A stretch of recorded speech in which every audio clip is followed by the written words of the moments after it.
Hello guys! Hello Pisces! Welcome dito sa aking channel, Palaran 888. Welcome Pisces! So, this is general reading. This is for you Pisces. Alamin natin kung anong message. Para to sa weekly tarot reading. Tingnan natin Pisces kung makaresonate ka dito. So, please connect your intuition sa mga barahan na lalabas dito sa ating reading. Okay? So, gamitin natin ang ating intuition para tama yung information, tama yung mensahe na kailangan natin na malaman. Okay? Okay. Tumatalo na yung mga messages mo. Okay? So, kumusta kayong lahat dyan, Pisces? I hope nasa mabuti kayong kaligayan sa ngayon. I hope nasa mabuti kayong kalagayan. Alright, so Pisces.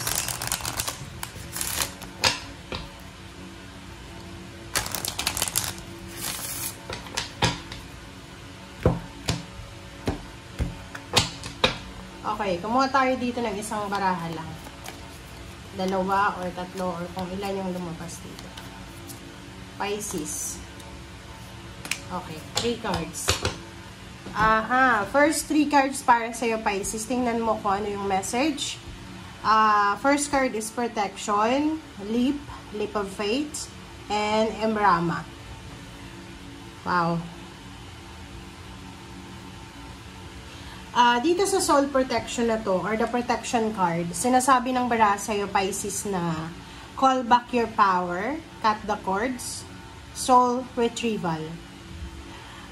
Sinasabi ng baraha sa'yo, doon sa mga Pisces na medyo, like for example, yun na nga, ito ay tungkol na naman sa mga nangyari sa'yo na hindi ka makamove on, or doon sa mga, like for example, disempowered ka, diba? May mga tao kasi na ganun yung parang tinake for granted ka. So, sinasabi ng barahan na call back your power. So, ano man itong gusto mong gawin sa buhay, gawin mo siya, okay? Huwag kang matakot, huwag kang mag-alala. You are protected, you are guided ng ating Panginoon. Okay? Cut the cords. May kita mo dito, X yung ginagawa ng mga babaeng to, 'di ba? Sinasabi ng baraha sa'yo dito, Pisces, na kung hindi ka na masaya, kung hindi ka na komportable, 'di ba? Sa buhay, sa connection, sa trabaho, sa negosyo, or sa kung ano man to na hindi ka komportable, you need to cut the cord. So parang maglagay ka ng boundaries or ilayo mo yung sarili mo habang maaga pa.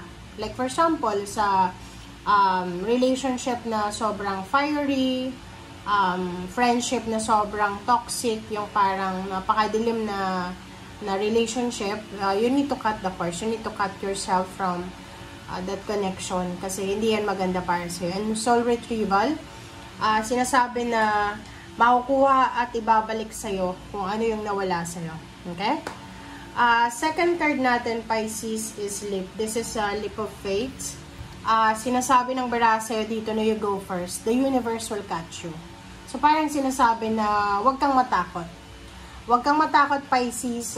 Yun nga, sabi dito, you are protected, you are guided, and the universe will protect you. The heaven will protect you. Your spiritual helpers will protect you. And everything happens for a reason. So, kung ano man ang mangyari, just let go, let God, let it flow. And just go with the flow. Believe in miracles, believe in yourself. Okay. And the last card dito, Pisces, is Embrama. Embrama card, where are you being called to journey to? So, parang tinatanong ka ng iyong baraha, ng iyong tarot, na tinatanong ka, Pisces, na saan ka ba papunta? Ano ba ang plano mo? Ano ba ang gusto mong gawin? Ano ba ang mga actions na pinaplano mo? Parang ganun. Ikaw lang yung makakasagot niyan. So, sagutin mo siya. Okay. Thank you. Okay. Pisces.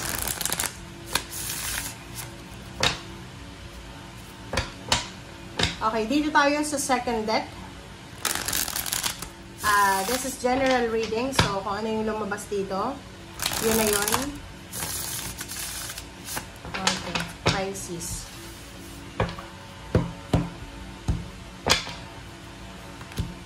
Okay, Ace of Swords, the World card, Knight of Wands, Four of Cups, okay, Two of Wands, ang ganda, and King of Cups. So, sa ilalim mo dito is Ace of Wands, and Five of Pentacles, and Nine of Wands. Reverse na Judgment. So, parang ang nakikita natin dito, ito kasing sa ilalim, this is your shadow card. So, sinasabi ng barahan na mayroon ditong mga Pisces na parang medyo hindi sila excited. Parang, anong tawag dyan? Hindi sila excited sa kung ano yung mangyayari. Nakikita ko sa'yo dito na mayroong Pisces na posibleng pagod ka na sa pagtatrabaho, pagod ka ng i-manage yung iyong finances. But, sinasabi ng baraha sa'yo dito na kahit pagod ka na, like for example, ang dami mong trabaho araw-araw, ang dami mong obligations, ang daming bills na kailangan na ayusin, but hindi ka makapag-desisyon. Yun yung sinasabi ng baraha, hindi ka makapag-desisyon kung ano yung gagawin mo. Parang ganun. Okay? Hindi ka makapag-desisyon kung ano ang gusto mong gawin. So, tingnan natin.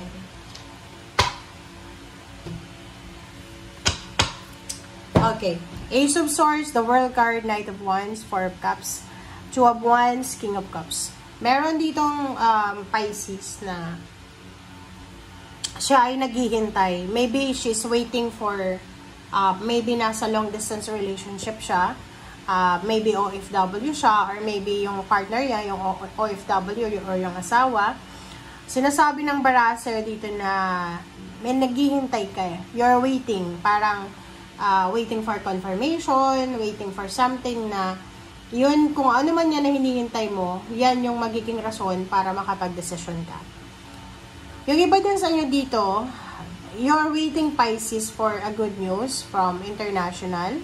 You're waiting for exciting news from the other country. Parang ganon. Maybe you're applying for a job, or visa, or citizenship, or anything. And nakikita ko sa'yo dito na you're parang yun nga, hindi ka masyadong kumikilos sa linggong ito. Yung parang lang, stay put ka lang. King of Cups and Two of Wands, sinasabi ng baraha sa'yo dito na kung ikaw ay single na Pisces, huwag kang masyadong magmamadali na mag-asawa, makipagrelasyon. Kasi meron ditong naghihintay sa'yo na isang naka-destiny na relationship. Isang parang kung hindi ka naman naghahanap ng karelasyon na ibang lahi, yung foreigner, siguro darating siya sa tamang panahon. Sa ngayon, kung hindi ka interesado, but yung taong yan na posibleng darating sa'yo, mag-o-offer talaga siya sa'yo ng love life. Pero yung love life talaga, guys, na pang matagalan. And wedding, parang ganon. Or stability, parang ganon. Okay. So, let's confirm.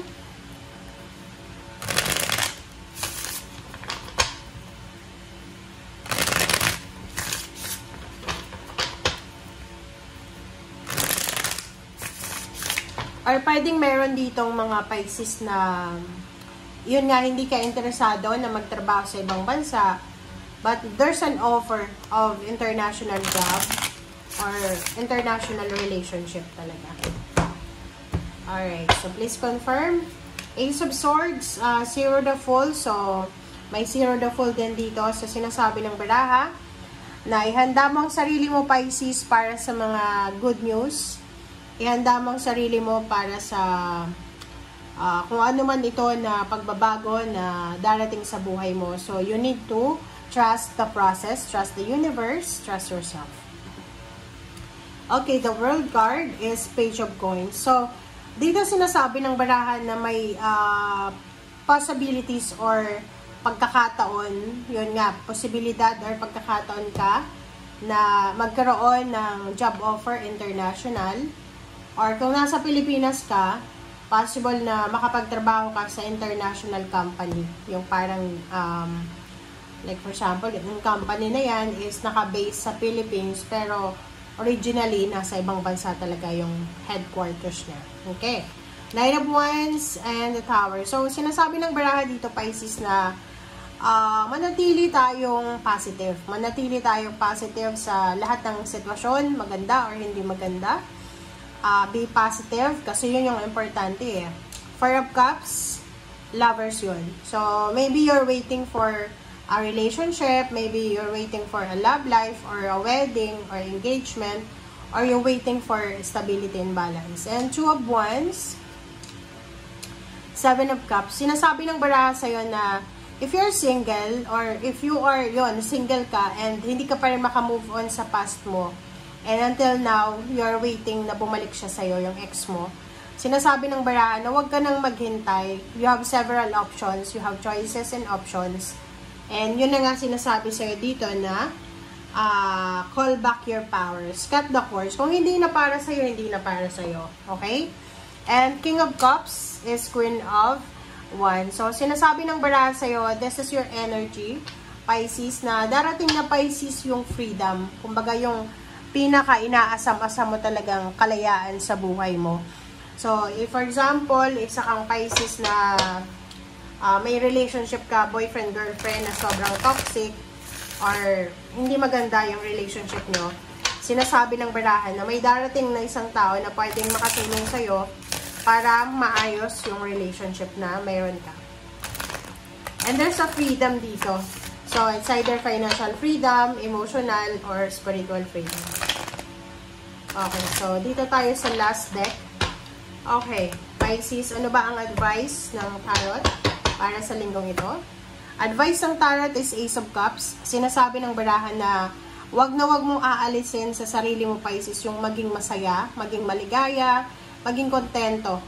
So, yun yung kailangan mong unahin sa linggong ito. Yun nga sabi dito sa The Tower na kahit anong mangyari, you need to be happy. Okay? You need to be positive. Okay, Temperance.